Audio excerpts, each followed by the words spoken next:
Coming up, the secret 80-20 bass rule that will forever change the way you write bass lines. But first, tea.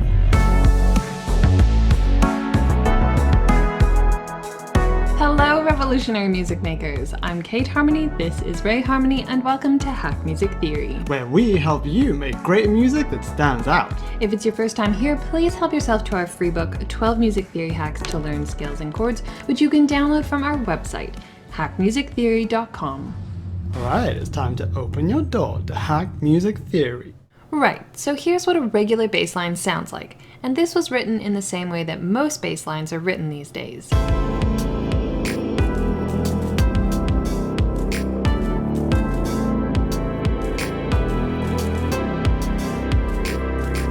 It's in the key of A minor, so that's all the white notes from A to A, and the chords are A minor, E minor, C major, and D sus2.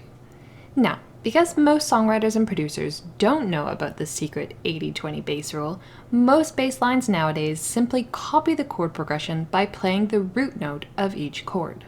So in the example you just heard, the bass copied the chords by playing A to E to C to D. But that is not a bass line. That is merely the root note of each chord.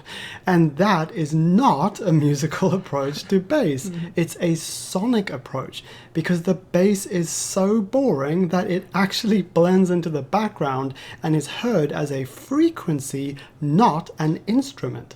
When we approach bass from a musical perspective, we realize that it obviously wants, and deserves, its own melody. However, this is where we run into the bass paradox.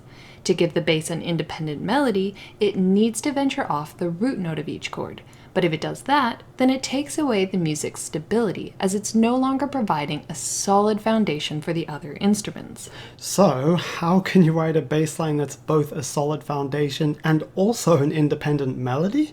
That's where the 80-20 bass rule comes in. It's so simple. It is the percentage of time spent on root notes versus the percentage of time spent on other notes. Root notes in the bass build a solid foundation, but it's the non-root notes that transform the bass into an independent melody.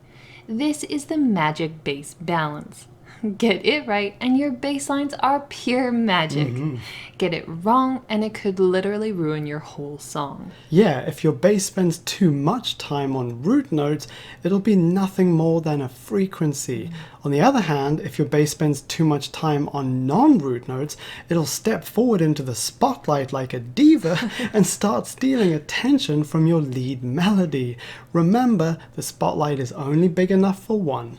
So what's the perfect ratio? 80% roots, 20% non-roots. And obviously every song is different, and every section within every song is different. But the 80-20 rule will ensure that every bass line you write starts out in the sweet spot. Then you can adjust the percentage up or down depending on what the other instruments are doing. For example, if there isn't a lead melody in a section, then there's space for your bass to step forward and take the spotlight without any musical fights. However, if a section has a lead melody and a backing melody, then your bass should definitely spend a little more time on root notes for extra stability. In our example, our bass line is 81% root notes and 19% non-root notes. And of course, you don't actually have to calculate the exact percentage, just get it somewhere in the 80-20 sweet spot. And by the way, if you want our step-by-step guide for writing great bass lines, then download our songwriting and producing PDF, which also contains all our other essential music making hacks. Finally, let's talk about those non-root notes. There are three possibilities for these: harmonic notes, non-harmonic notes, and non-diatonic notes. Harmonic notes are notes that are in the chord. For example, over the A minor chord, the harmonic notes are A, C, and E. And A is obviously the root, so the options are C and E. Next, non-harmonic notes are notes that are not in the chord, but are still in the scale. So, over the A minor chord, the non-harmonic notes are B, D, F, and G. Then lastly, non-diatonic notes are not in the chord either, but they're not even in the scale. These notes are super spicy, so in the same way that you don't add chili peppers to every meal, you don't want to add non-diatonic notes to every bass line. In our example, we do actually play a non-diatonic note, C sharp, under every other D sus2 chord, but it's just a 16th note. Yeah, that's like throwing a tiny sliver of chili pepper into the pot for flavor, not for heat. Okay, now I'm hungry, but before we head off to cook up a yummy vegan chili, let's have a listen to the before and after of our bass line, so you can hear what a game changer this 80-20 bass rule is. Just before the playthrough though, we'd love to share one more thing with you.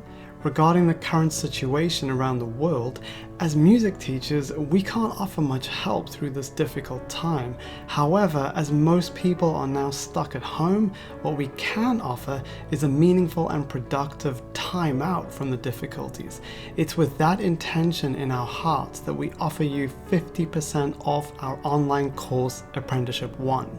It contains 17 hours of video that teach every step of the writing process, from blank screen to finished song. You will literally learn everything you need to know in order to write great songs and finish them.